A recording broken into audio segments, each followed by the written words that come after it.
The best things in life are free. The stars belong to everyone. They gleam there for you and me.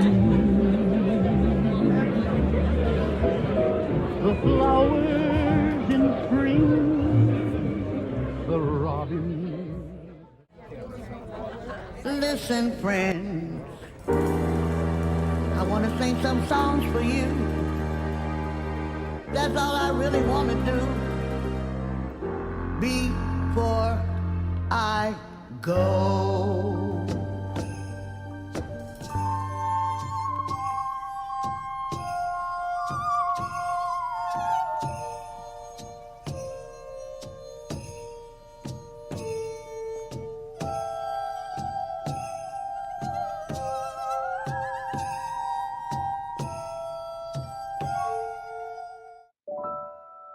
For all we know,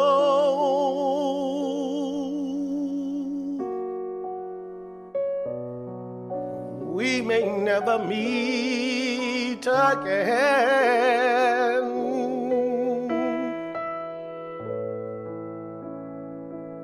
Before you go, make this moment sweet again. We won't say good night until the last minute. I'll hold out my hand, and my heart will be in it.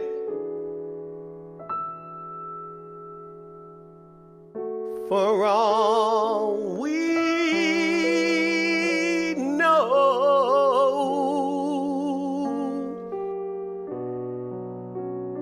this may only be a dream.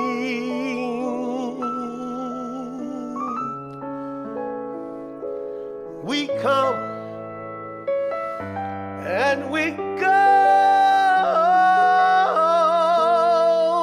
like the ripples of a stream. So love me tonight.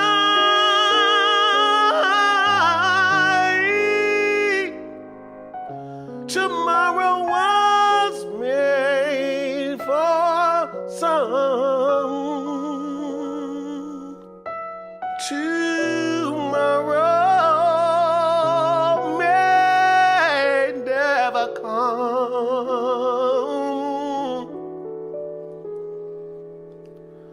For all we know,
The greatest thing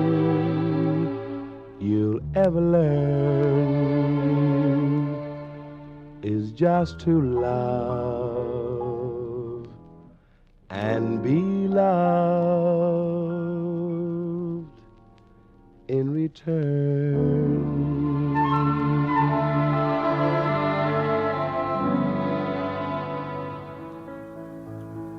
I like your brother, I like your mother, I like you, and you like me too. We get a preacher, I'll buy a ring, we'll hire a band with an accordion, violin, and a tenor who can sing. Twyla. You and me, babe. You and me, you and me, babe. Hi, this is Twyla. Sorry I missed your call. Please leave me a nice message and your phone number, and I'll call you back as soon as I can. Looking forward to talking with you. At the tone, please record your message. Deep in the dark, your kiss will thrill me like days of old, lighting the spark of love that fills me with dreams untold. Each day I pray for evening just to be with you. Together at last at twilight time. Why did I want you? What could you offer me?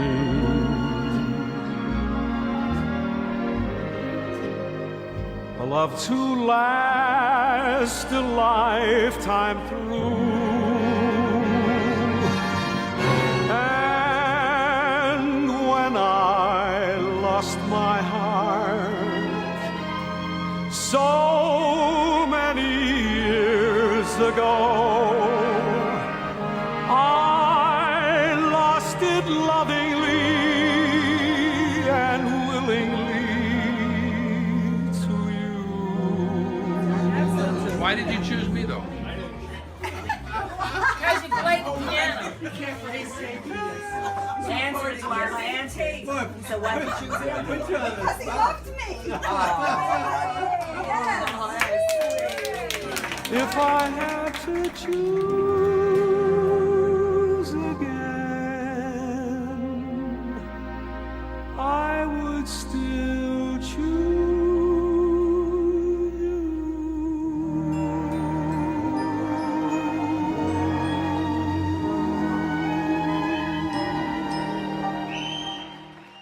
When I think of home, I think of a place where there's love overflowing. I wish I was home, I wish I was back there with the things I've been knowing. Wind that makes the tall trees bend into leaning. Suddenly the snowflakes that fall have a meaning, sprinkling the scene, makes it all clean. Maybe there's a chance for me to go back now that I have some direction. It would sure be nice to be back home where there's love and affection. And just maybe I can convince time to slow up, giving me enough time in my life to grow up. Time be my friend, let me start again. A species smaller than the eye can see, or larger than most living thing, and yet we take from it without consent or shelter, food, or bill of mint. But who am I to doubt or question the inevitable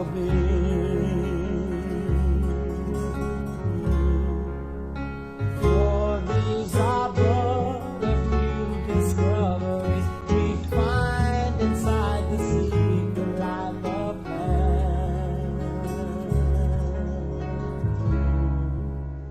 And some believe antennas are the leaves that spans beyond our galaxy. They've been, they are, and probably will be who are the mediocrity. But who am I to doubt or question the inevitable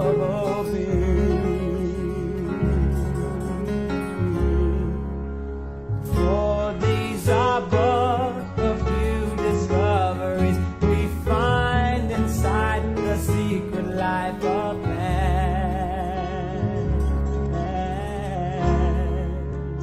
For these are but a few discoveries we find inside the secret life of plants.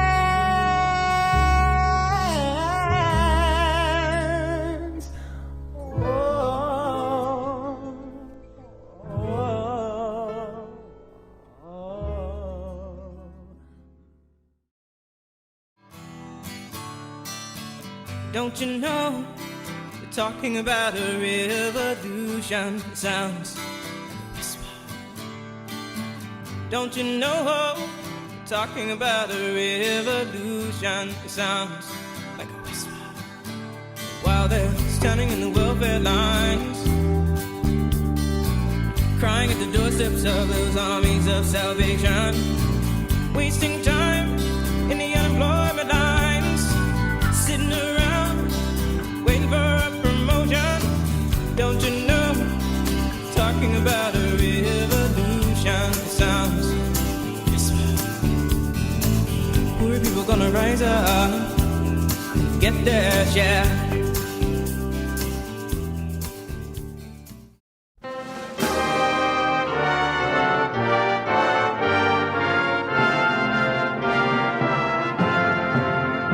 Stand up, all victims of oppression, for the tyrants fear your might.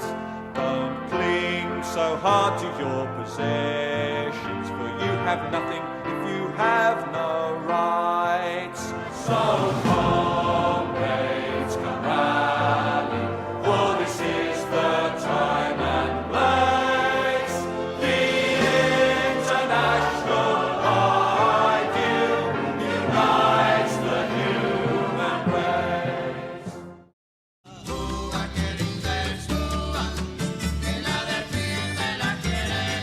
Qué linda es Cuba.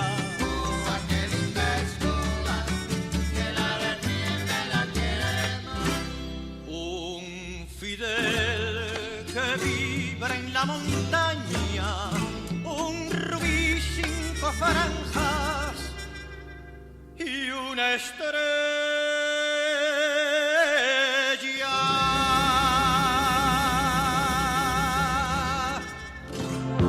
Imagine all the people living life in peace. You may say I'm a dreamer, but I'm not the only one. I hope someday you'll join us, and the world will live as one. For weak and for strong, the rich and the poor ones, the road is so long. Is that all there is? Is that all there is? If that's all there is, my friends, then let's keep. I know what you must be saying to yourselves. If that's the way she feels about it, why doesn't she just end it all? Oh no, not me. I'm not ready for that final disappointment. 'Cause I know, just as well as I'm standing here talking to you, that when that final moment comes and I'm breathing my last breath, I'll be saying to myself, is that all there is? Is that all there is? If that's all there is, my friends, then let's keep dancing. Let's break out the booze and have a ball. If that's all there is.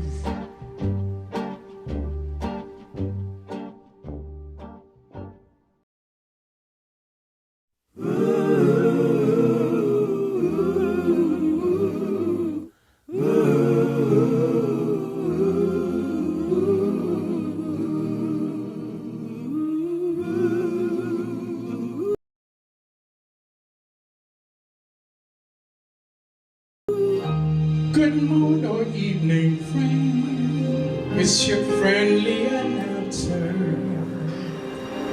And I have serious news to pass on to everybody. What I'm about to say could mean the world's disaster. Your joy and laughter into tears and pain. Is that love's in need of love today? Don't delay, send your loving right away.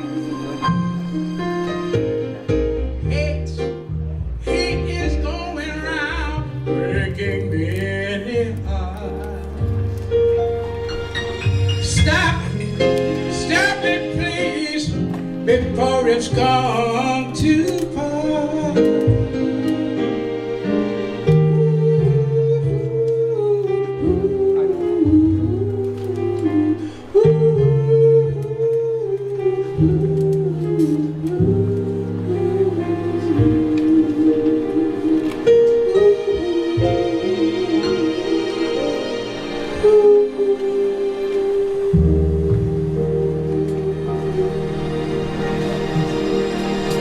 Love you, Twyla.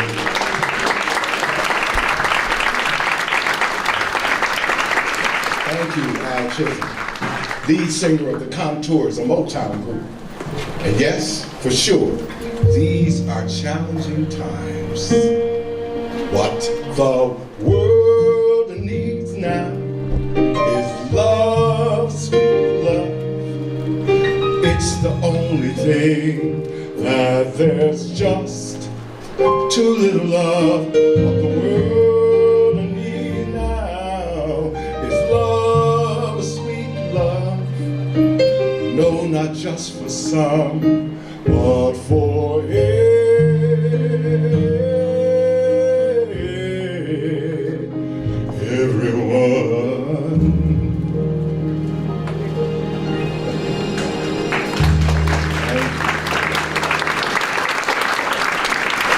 The opening video was lovingly assembled by her lifelong partner, comrade, and soulmate, Mr. Bill Meyer.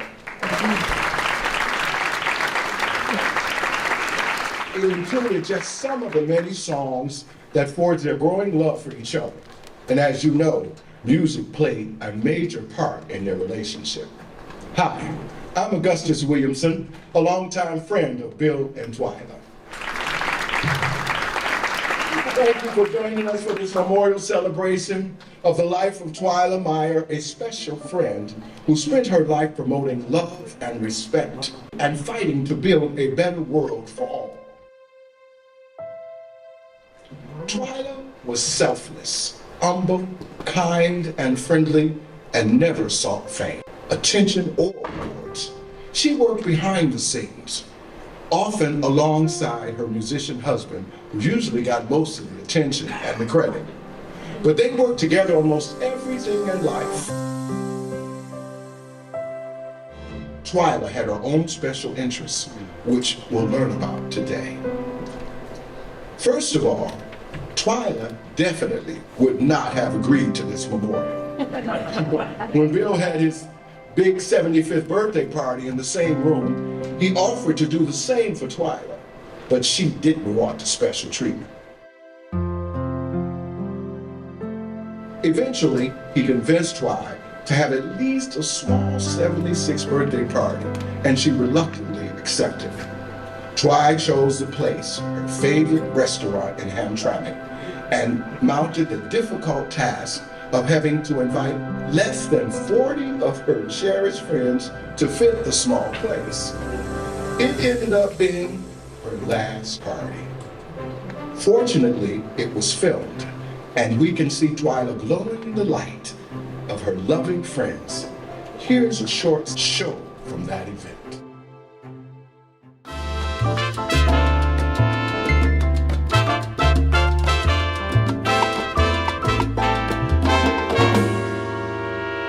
When I was 17, it was a very good year. It was a very good year for small town girls.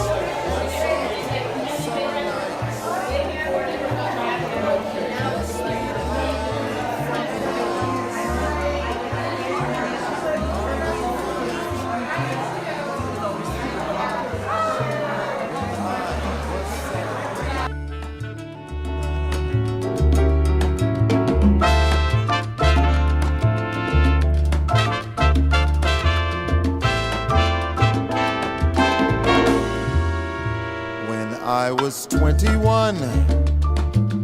It was a very good year.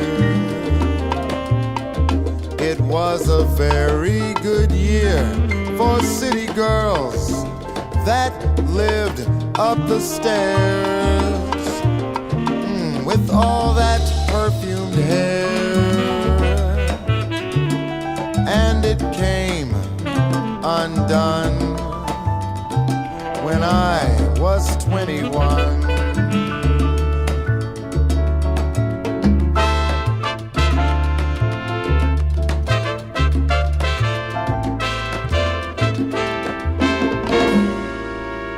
When I was 35, it was a very good year.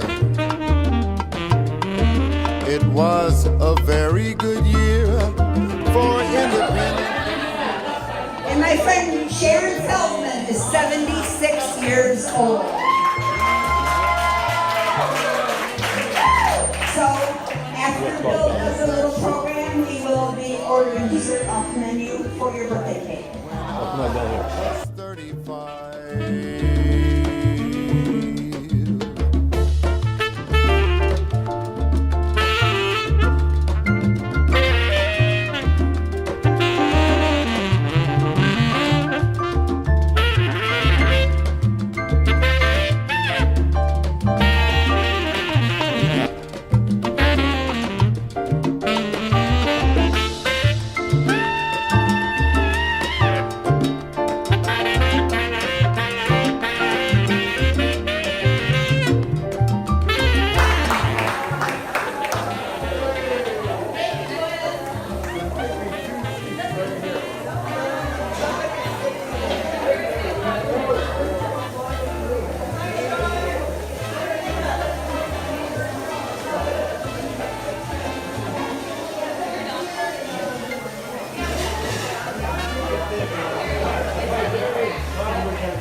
so I know that you were here. Okay.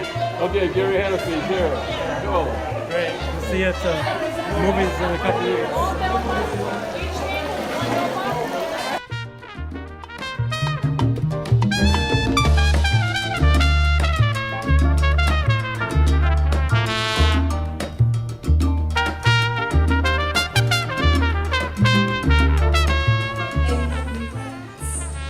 She still believes in chasing dreams and placing bets.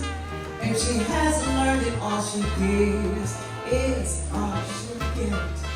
She gives it all she got. She has all her dreams. She paid.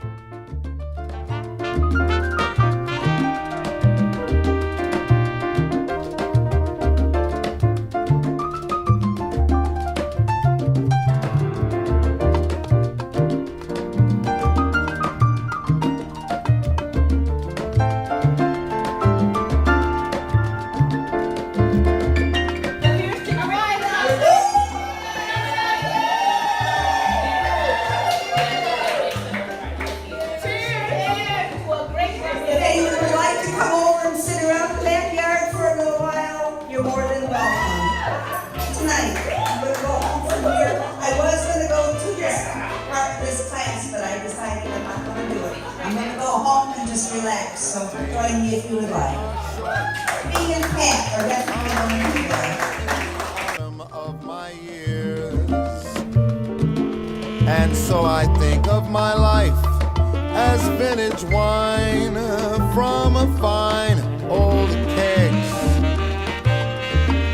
from the brim to the dregs.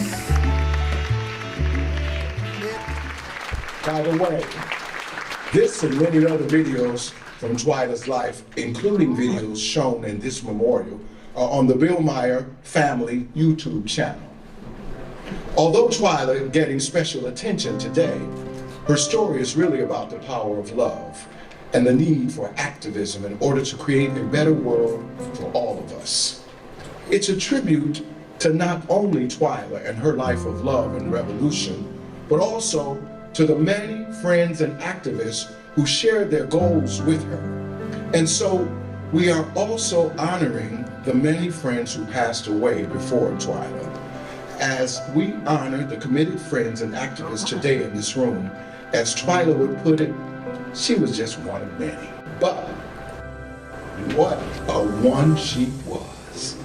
Today we'll be presenting different aspects of Twyla's life, grouped into 4 sections: her loves, her history, her activism, and her relationship to the arts. As well, selected friends and family will speak at the end. At the same time, there will be minimal musical performances in this memorial, with most of it being saved for the concert for Twyla next year on her birthday, May 21st. And so, we'll start with the role of love in her life.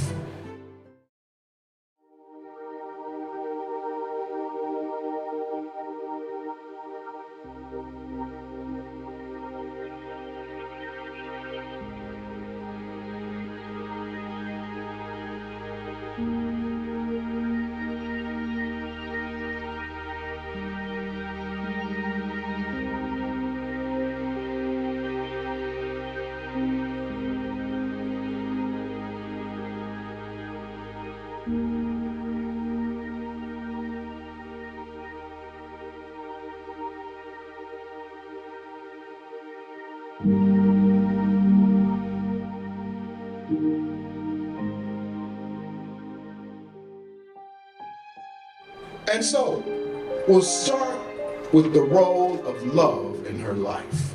A famous lyric from a song, Nature Boy, made possible by Nat King Cole, guided Twyla's actions.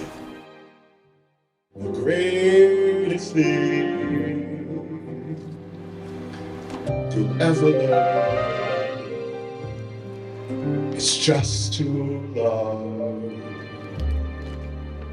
and be loved in return.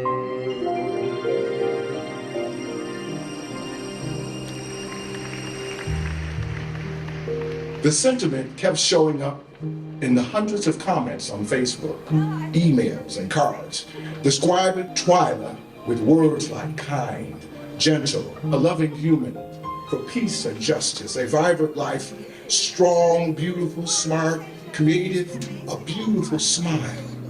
I'm sure you all have others you can add.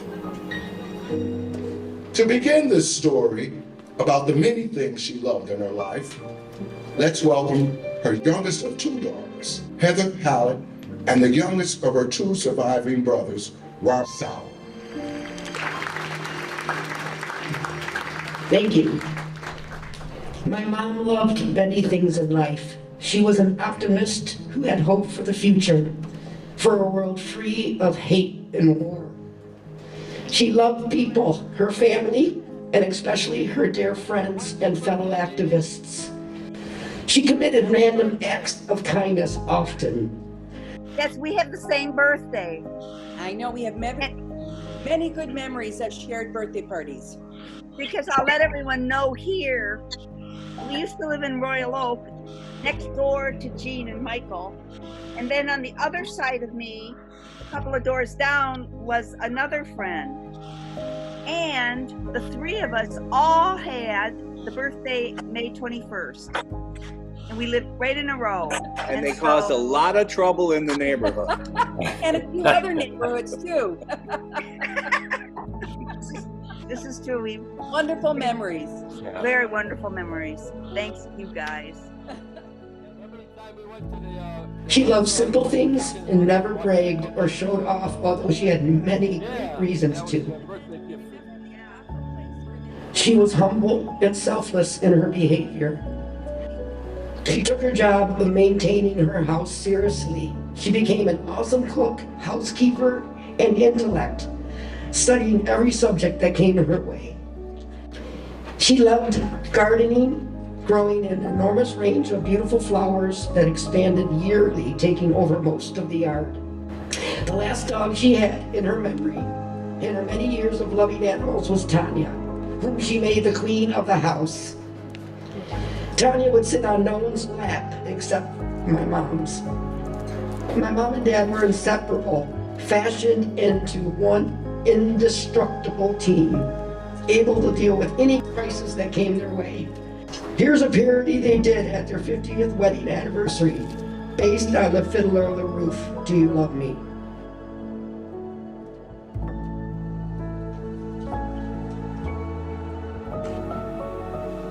Do you love me? Do I what? Do you love me? Do I love you? With our daughters getting married and there's trouble in the town, you're upset, you're worn out, go inside, go lie down. Maybe it's indigestion. No, Goldie, I'm asking you a question. Do you love me? You're a fool. I know. But do you love me? Do I love you? Well, for 25 years I've washed your clothes, cooked your meals, cleaned your house, given you children, milked your cow. After 25 years, why talk about love right now? Goldie, the first time I met you was on our wedding day. I was scared. I was shy. I was nervous. So was I. But my father and my mother said we'd learn to love each other. And now I'm asking, Golda, do you love me? I'm your wife. I know. But do you love me? Do I love him? Well? For 25 years I've lived with him, fought with him, starved with him. 25 years my bed is his. If that's not love, what is? That you love me. I suppose I do. And I suppose I love you too. It Doesn't change a thing. But even so, after 25 years, it's nice to know. It's nice to know.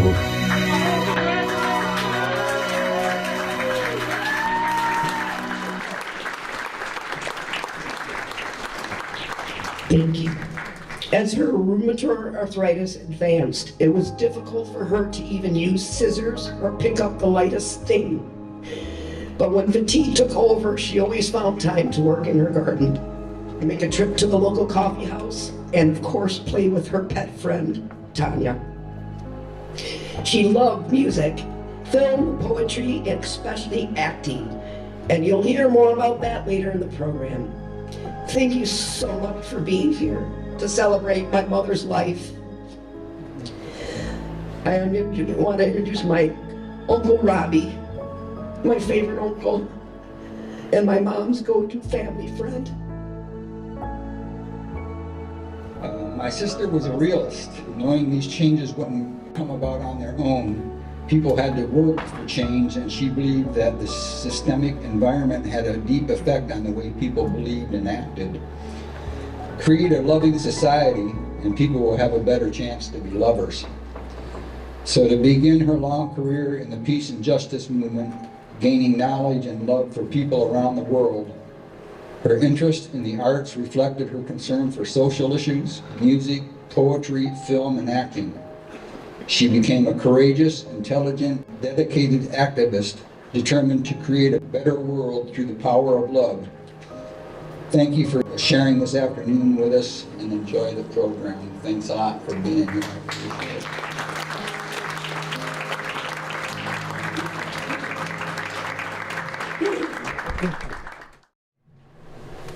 Let's take a brief look at Twyla's history.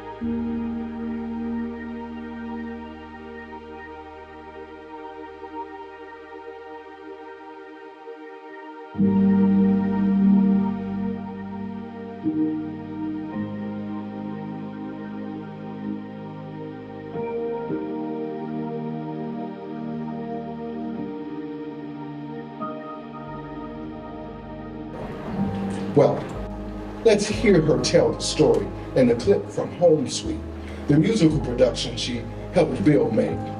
Here she is testing the camera and sound for eventual interviews with several Hamtramck immigrants.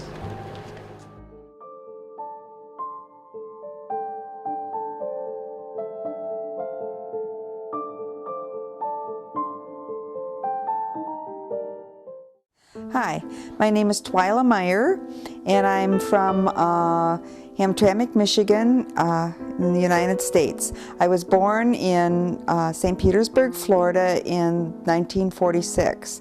At the time I was born, the Second World War had just ended, and my father came back. He was in the Navy during the war, and he had broke his back in the war. We moved down. My mother moved down to Florida, St. Petersburg, Florida, and that's where I was born. I had an older brother at that time named Gary. The community I ended up in was in Bay City, Michigan, which was originally where my father was from, nearby Munger, Michigan, which was potato farmers. And the community I lived in was all white people, except for the south end of Bay City, where the black people stayed, and we hardly ever saw them except occasionally in school. In my original home, well, by the time my original home, we moved many, many places. We always lived in the Bay City, Essexville, Michigan area, and I would go from there to other states in the United States. I lived in Illinois, Indiana, Pennsylvania, Florida,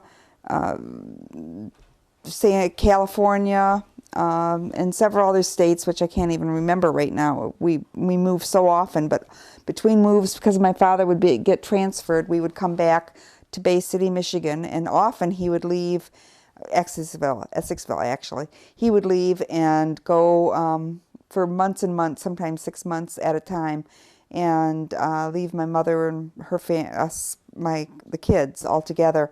And so my mother had to take care of us. And then we were Baptist by religion, or Methodist, well, Christian, I would say, and attended a lot of, the church and school was pretty much the focus of our life.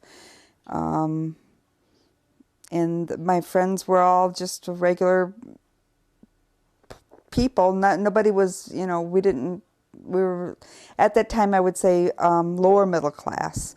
Eventually my family got to be more or less middle class.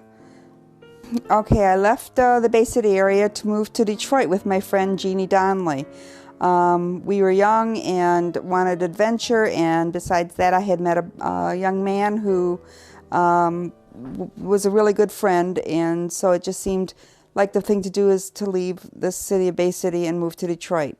Moved to Detroit area at the Wayne State campus, and lived with a friend named Jeannie Donnelly in an apartment. And I moved a few times in that general area, and over to the east side once with somebody. When Jeannie Donnelly is the person I left Bay City with to move to Detroit, and she and I lived in an apartment by Wayne State University for quite a bit of time. The idea of not staying in Bay City was always on my mind. I always thought that I would, graduate from high school and find something exciting to do in life.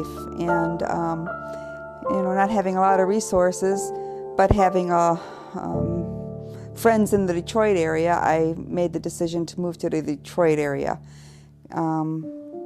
Got a job right away at the, what was the name of that place? The warehouse. Can't remember the name of the place. Did accounting, and eventually, within the first year after I moved here, got married to Bill Meyer, who I pretty much moved here for in the first place.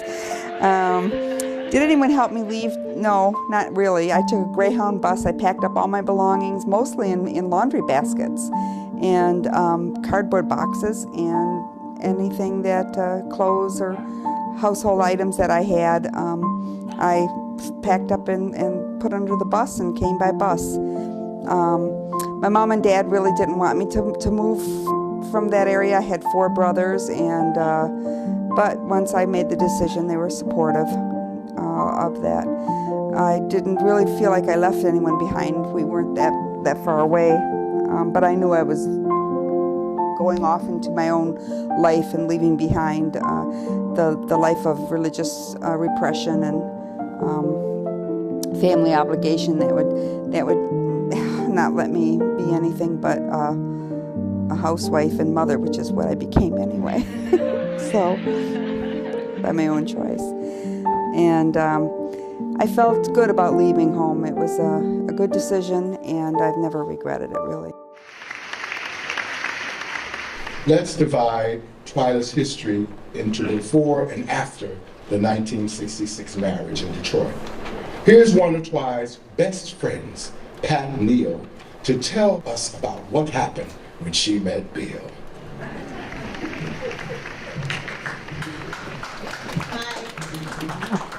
I'm Pat Neal. I'm one of Twyla's best friends. She had many. Over the years, I was very lucky to be included with Twyla and also Bill in so many events, trips, gigs, or just hanging out. Their acceptance and care always made me feel like family. I was privileged to share and view the love they shared with so many, but also the love they shared with each other. Bill met Twyla in Bay City in the summer of 1965 when he went there to paint his dad's house. At one point, he was searching for the latest edition of the jazz magazine Downbeat, but didn't expect to find it in Bay City. Much to his surprise, it was recommended that he check out the Bell Book and Candle. That's where Twyla was working. She happened to have a copy of the Downbeat and much more, enough to fill an entire lifetime. After quickly breaking up with her fiance at the time, she moved to Detroit, near Bill on the Wayne State University campus in December of that year. In fact, she lived on Ferry Street, which is 2 blocks away from this building. Immersing themselves in student protests against racism, anti-Semitism, the war in Vietnam, and other causes, Bill and Twyla soon married on October 22nd, 1966.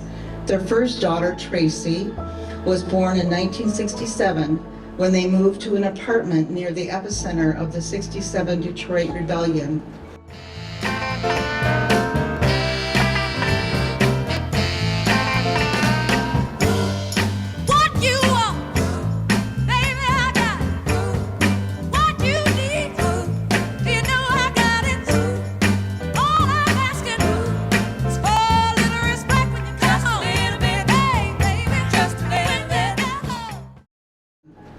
Heather was born a couple years later, and from that on, it was the Fab Four.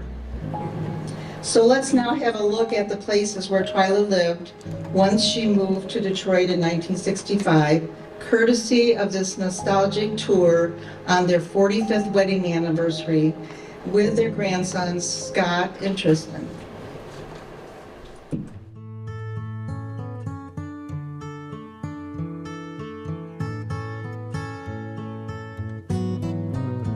When you're down and troubled and you need a helping hand and nothing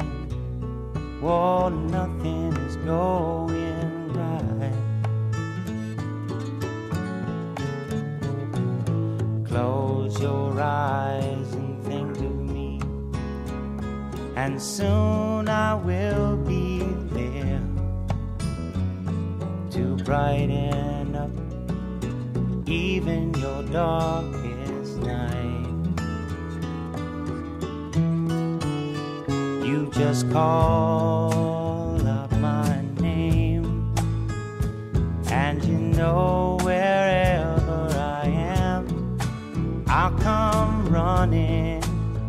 Oh yeah, babe, to see you again.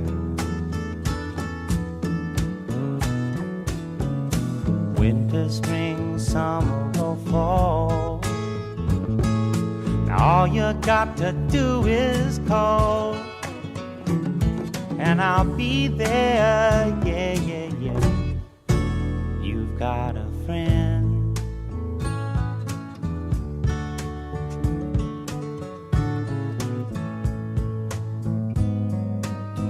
If the sky above you should turn dark and full of clouds, and that old north wind should begin to blow,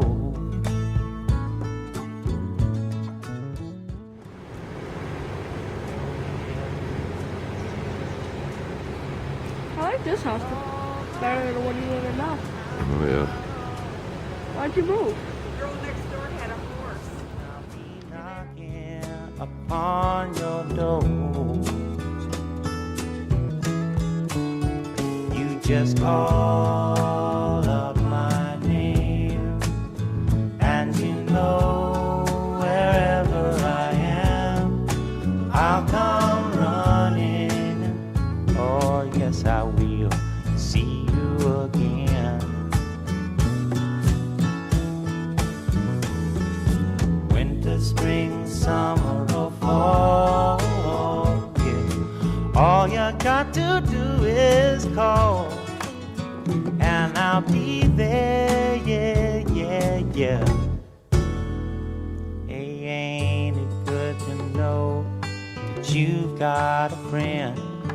People can be so cold, they'll hurt you and desert you.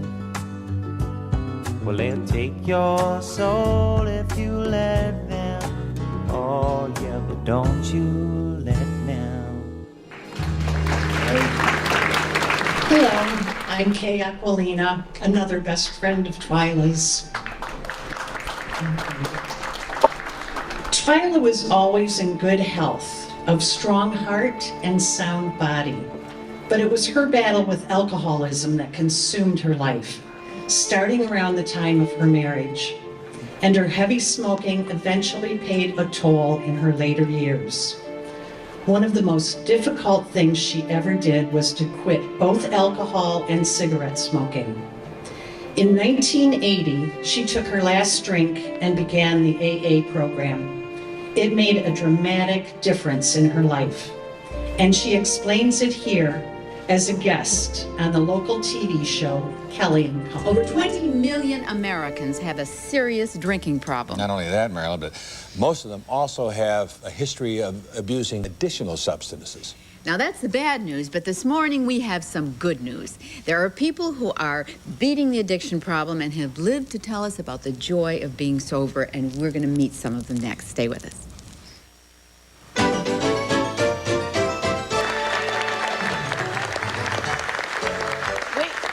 We're back, and as I said before, we have a lot of stories in the audience. You were addicted to what? Alcohol, other drugs, marijuana, diet pills. It started with alcohol? Yes, alcohol was my first drug of choice. And when I moved to the big city, marijuana gradually became part of it, and then diet pills and a few other drugs. How long? When did you start? I started approximately... Well, my first drink was when I was 17, and it progressed from there. I began my recovery at the age of 32, and I've been recovering for 13 years. Marijuana came along about the age of 20, and then alcohol just became the focus of my drug abuse. What happened that made you went to a center, did you? No, I didn't. I didn't even know there was such a thing as a center. I woke up... Well, I guess I woke up in the middle of a blackout is what happened, and realized that I had to take responsibility for my own life, that alcohol was destroying me. I'd torn my own house apart, I'd torn my marriage apart, I'd torn my children's lives apart, and I knew that the only way that anything was going to make any sense was for me to begin to stop drinking, to look at my alcohol consumption, to look at my look at my life in an honest kind of way. And I began my recovery. You had children. 2 girls. Two girls. Did they tell you after you were in recovery that they wanted to tell you and they didn't tell you, or they were afraid to, or did they try to and you just didn't catch on? I think one of the most one of the things that lived in my head that I couldn't get out of my head while I was still actively drinking. My husband had taken my 2 daughters to their doctor appointment, and when they came home, my daughter Tracy, who was probably 9 at the time, had her little hands just filled with all the pamphlets that you get out of the pamphlet display thing on alcoholism and the need for recovery. And I was so angry when she handed them to me, and I sat in my bedroom, and I was just livid with anger, but I could see the hurt, and I knew that I had to do something. Yeah, my children tried to tell me very definitely. So, how did you kick it? Well, I realized that I had to go to whatever length I had to go to not pick up that first drink. For me, it was what it was for me. You know, for each person, it's different. But I had to really learn how to live. I did not know how to be a social being without alcohol in my life. I had no skills, so I literally had to be around other recovering people every day, not just for 90 days or, a half a year, for just about a whole year. I went to a meeting every day, and an AA meeting I was referring to, 12-step programs. And for me, that's the way it was. It certainly didn't take anything out of my day-to-day living because while I was under the influence of alcohol, I wasn't there anyway. I was just existing. So the couple hours it spent for me to pay attention to my recovery was worth the investment. Feel great now? I feel wonderful. I feel wonderful. Thanks. Thanks.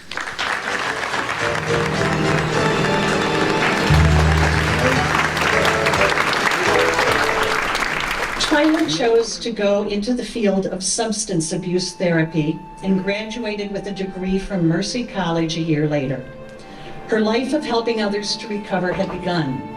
She worked for years running clinics at Oxford Institute and St. John's Hospital. Things became smooth sailing for her until 2007, when she came down with the most crippling and painful strain of arthritis, rheumatoid. RA controlled her life until her last days. The disease attacks the joints and causes severe pain. It causes her to have to wear wrist guards, hand braces, arm slings, and she often wore high boots to bed at night to prevent the excruciating twisting and cramping of her legs and feet. It was a disease that compromised her autoimmune system, and she was always at risk of catching any other disease that came around. Although she was fully vaccinated for COVID, she contracted the disease at least 2 or 3 times this year, and it hit her harder than most. On August 22nd, the symptoms became too severe, and she was rushed to the emergency room at Detroit Receiving. The department was overloaded with patients and severely understaffed, and Twyla received little attention. Her oxygen dropped to dangerous levels. She fell into a coma. She was put on a ventilator and moved to intensive care. There she was tested with MRIs, CAT scans, and spinal taps. 10 days later, it was discovered she had contracted the West Nile virus, which is acquired through a mosquito bite. The professional staff in the ICU tried everything to get her out of her coma. 2 months later, it was discovered through another MRI scan that her brain had been destroyed by the virus, and brainstem failure would never allow her to be out of the coma. She was removed from the ventilator on October 22nd, Bill and Twyla's 56th wedding anniversary. The cause of death was determined to be from West Nile virus, complicated by COVID and RA. Her loss was shocking, unexpected for a woman who was so vital and active in the community. And now we are here honoring her life and recognizing what an amazing person she was. Thank you for being here.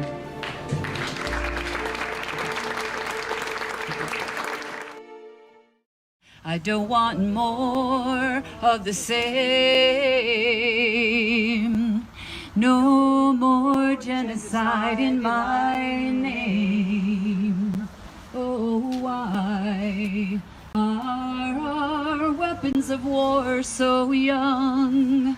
Why are there always rich ones around when it's done? Hi, my name is Sharon Feldman, and I'm a fellow activist and friend of Twyla's for many years now. Before I go into her activism, I just want to say Twyla was so special to me. Her friendship was so dear and so touching. When I was with her, it was like we were playing sometimes, like when you're kids and you're having fun and you're just playing together. And she's in my heart with all that you've seen so far and you know about her. She's just, well, see, I still feel like she's with me. And my friend Sharon Feldman is 76 years old. So after Bill does a little program, he will be ordering dessert off the menu for your birthday cake. Oh, come on down here.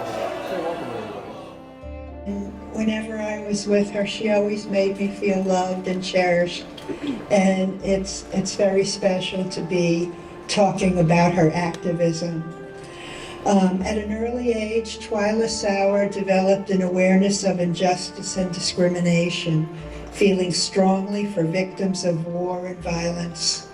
Born a year after World War II ended, Twyla nonetheless possessed a fear of Adolf Hitler and the fascist violence that resulted in concentration camps and the deaths of millions.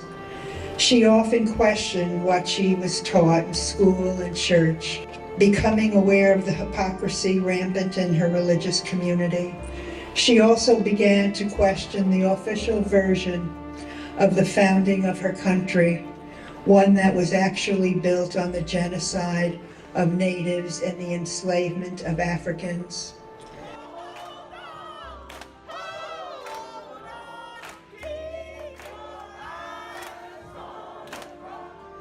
As such, Twyla was curious about the Black people relegated to the south part of Bay City and fought to overcome the segregation. Once she moved to Detroit, her political activism accelerated, and despite raising a family, keeping house, overcoming alcoholism, working and going to college, she still found time to immerse herself in the key struggles of the day. In fact, Twyla was a member, and often a founding member, of many activist groups including Detroit Grey Panthers, American Soviet Friendship Society, the U.S. Peace Council, the CPUSA, Peace Action, Michigan Peace Team, Women in Black, Jewish Voice for Peace, One Hamtramck, Progressive Arts, and recently the revived Michigan Peace Council. Without a doubt, Twyla had an amazingly rich life of activism, one which kept her from depression and pessimism, knowing if only we keep struggling, the world will get better. So now we look at some of the areas of focus Twyla worked on over the years. Here to talk about the island paradise of Cuba is the renowned local band leader and activist, Ozzy Rivera. It was Bill and Twyla's first trip to Cuba in 1980 that cemented their love and understanding concerning the urgency of social revolution, noting the Cuban people's love for Fidel y Che, and their love for music, which was everywhere on the island.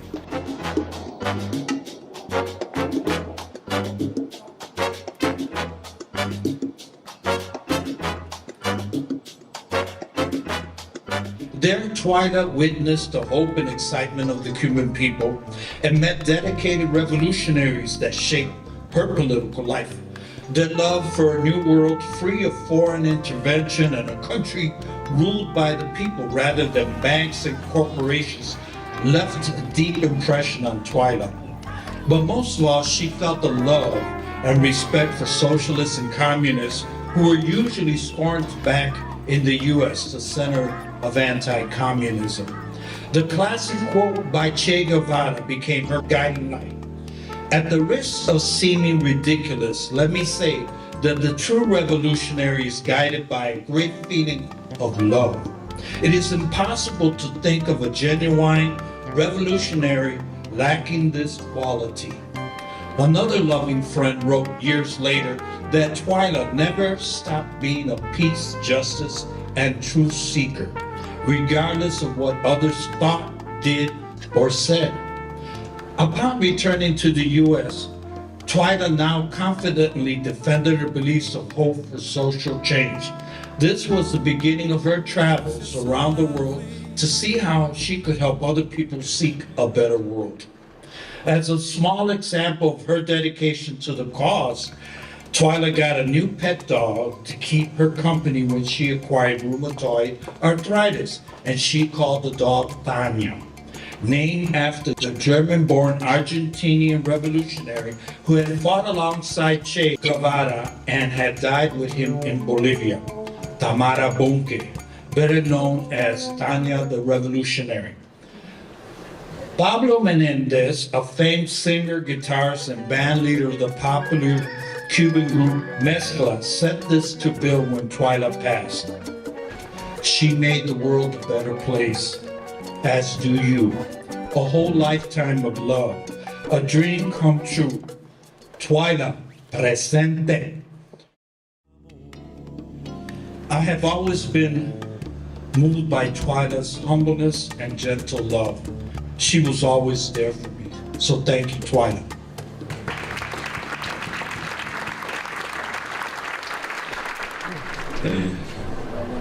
My name is Hassan Nawash. I'm a Palestinian activist. I have met Bill and Twyla in the early 80s, and we've been close friends ever since. I've also come to know early on Twyla and Bill have lived for decades among the Jewish communities, joining in their struggle against anti-Semitism and for human rights for all people. To their credit, and reflecting the wholeness of both of their characters, Bill and Twyla discovered the tragedies of the Nakba, the disaster that befell Palestinian people in 1948. Twyla, in her loving approach to bringing about revolution, began working with the Palestinian Society, eventually leading her to travel regularly to Palestine. Twyla's commitment through joining and often facilitating to send U.S. delegations to stand in solidarity with Palestinian resistance to Israeli military occupation through nonviolence. She would later help and join Bill establish the Detroit chapter of the Jewish Voice for Peace in order to help bring a just peace in Palestine and Israel. Felissa McGinnis, who traveled with Twyla to Palestine and became a lifelong friend, wrote this heartfelt comment about Twyla. Quote, "I am so grateful to have had such an amazing friend who never stopped being a peace, justice, and truth seeker, regardless of what others thought, did, or said. I am also grateful to have said I love you to her both when I saw her and when I spoke to her last. I am not one to say that to everyone. Most importantly, I am grateful that I was a witness to and for a brief time guided by such an amazing woman. Her giggle, which I often heard in Palestine, is ringing strongly in my heart and ear." Unquote. Twyla was not only a loyal and thoughtful and deep character, but more aptly described also as a giant among her own loving community of so many, including Palestinians here and in Balain, Nablus, and other towns in Palestine. Let me end this brief tribute with an announcement tonight that one comrade has donated olive trees to plant in Palestine in Twyla's honor.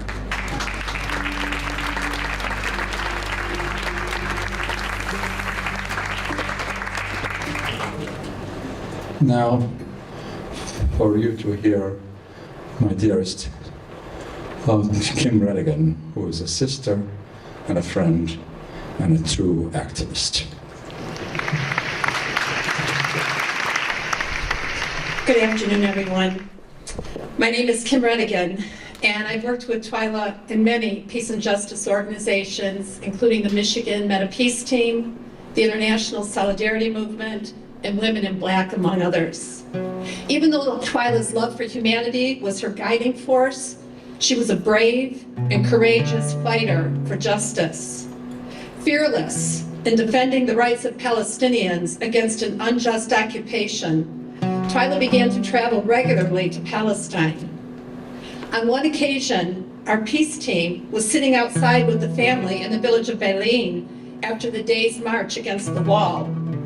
While we were sipping tea and chatting, a group of Israeli soldiers rounded the corner. One of them reached for a percussion grenade and then lobbed it at the child sitting next to me. Twyla, who was closest to the soldiers, without a second thought, leaped in front of them, demanding that they, and I quote, "Stop shooting, there are children here." One of our peace team members captured that moment on film. That same week, Shai Pollack was in the village filming Balin Habibti, or Balin, My Love, a compelling and heartbreaking documentary about the occupation of Palestine. This short clip features Twyla and our team as we sat outside the home of a family whose young son was being targeted for taking part in a demonstration earlier that day. בימים הראשונים של המאבק עמדו אנשי הכפרים לבדם מול הדחפורים והחיילים. עשרות נפצעו מדי יום. כשהתחלנו להגיע יחד עם הפעילים הזרים, קיווינו שרמת האלימות תרד. הוראות הפתיחה באש של הצבא המחמירות עם הפלסטינים אמורות להשתנות כאשר ישראלים וזרים נוכחים בשטח.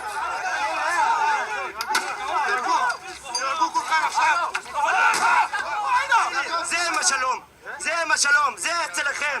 איך זה הבן אדם טוב? למה אתם לא ככה? מה קרה לכם?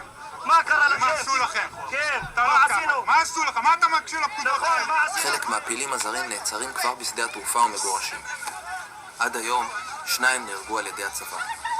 בבילין הפעילים הזרים שוכרים דירה ומקיימים נוכחות קבועה במקום. הלילה אנחנו בבית של וג'י. Michigan, Detroit, Michigan. Are you the ISM or not group? Yes, Michigan Peace Team. And then we come to ISM. וג'י. Wajji. راني. علم. راني علم. محمد. لولو.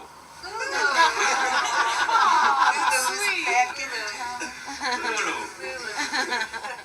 In the year 2000, 30 of September. لما دخل شارون بعد ما دخل شارون الأقصى بيومين طلعوا طبعا الشعب الفلسطيني كافة الفئات تعاتوا مسيرات احتجاج على دخول شارون للأقصى. كان منهم راني قناص سلاف قناص ضربوا برصاصة حية في ركبته من هان كان هو يعني بده يضربه في راسه على أساس إنه يقتله. بس الرصاصة دخلت من هون خرجت من هون and من ظهره get out from this point. في العمود الفقري.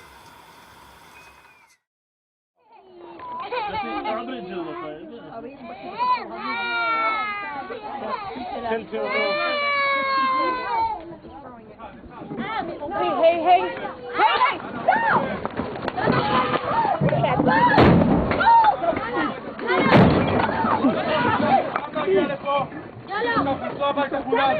תנסו הביתה כולם! כולם להיכנס הביתה! כולם להיכנס הביתה! קדימה, להחזיר את התורים! לחזור לסטטורים ולהיות ערניים! I had the camera on. Those sons of bitches.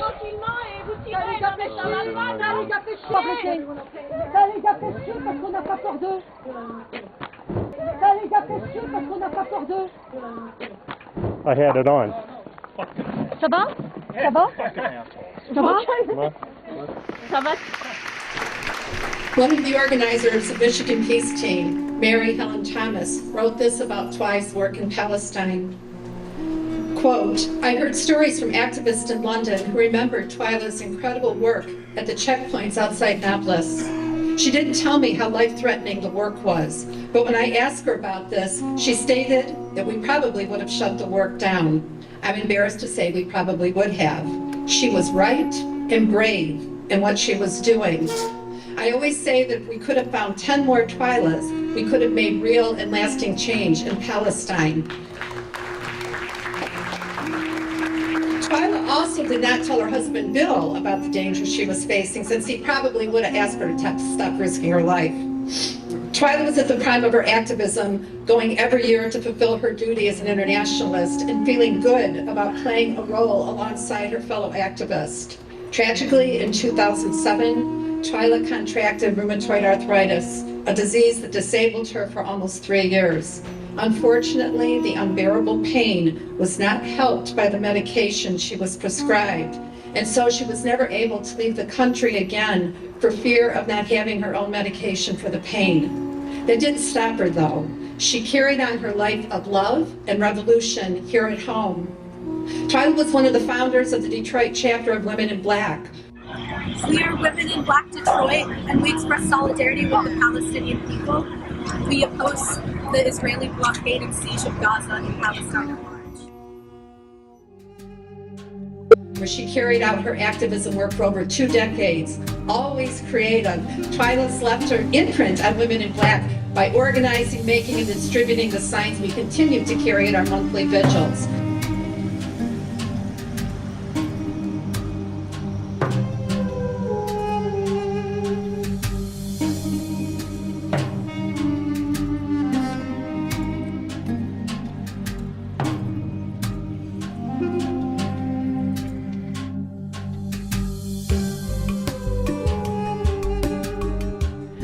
Share just a couple quick additional memories. One of my fondest memories of Twyla involved her theatrical tendencies. During the Bush years, some of us women in black thought that we needed to step it up and organize a spontaneous and shocking action to bring attention to the U.S. war on Iraq. 7 of us gathered early one morning at Twyla's house, dressed in black from head to toe. Twyla had made 6 huge orange letters that spelled out the phrase, "End War." Each of us was assigned a letter that we pinned to our shirts. After loading up on pastries and coffee that she'd prepared, we piled into a couple of cars and headed for Somerset Mall. It was the Saturday before Christmas, and the mall was packed with shoppers. We positioned ourselves directly behind the area where Santa Claus was and lined ourselves up in correct order. Twyla counted 1, 2, 3, and then we all dramatically dropped our coats and stood motionless in the center of the mall with the message, "End War." We weren't there for more than 3 minutes before mall security descended upon us, angrily chasing us into the parking lot where we made a mad dash for our cars. It was a classic Twyla action, bold, creative, dramatic, and fun. But finally, there's another side of Twyla that I must mention. I want to thank Twyla for the conversations that we had related to a personal struggle that both of us shared in our younger years. I will always be grateful for Twyla's wisdom and her willingness to speak hard truths directly. Twyla was not only an intrepid activist and an inspired artist, she was also a complex and compassionate friend who helped in quiet ways that were often unseen and unacknowledged, and for that I'm grateful. Present day, Twyla. Thank you.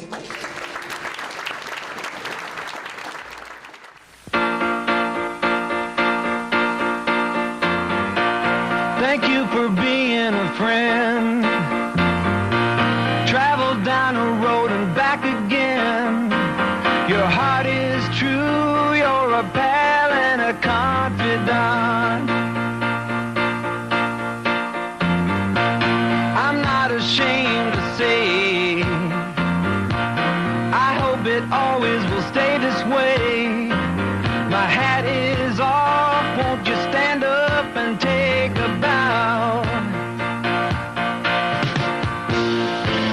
And if you threw a party, invited everyone you knew, well, you would see the biggest gift would be for me, and the card attached would say, "Thank you for being a friend.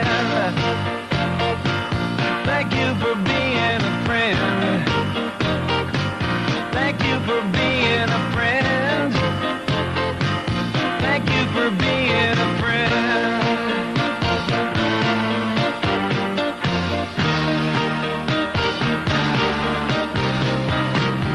If it's a car you lack, I'd surely buy you a Cadillac. Whatever you need, any time of the day or night.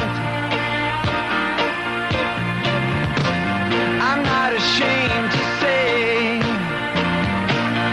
I hope it always will stay this way.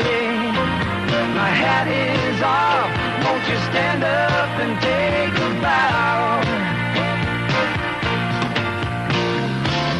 And when we both get older, with walking canes and hair of gray, have no fear, even though it's hard to hear.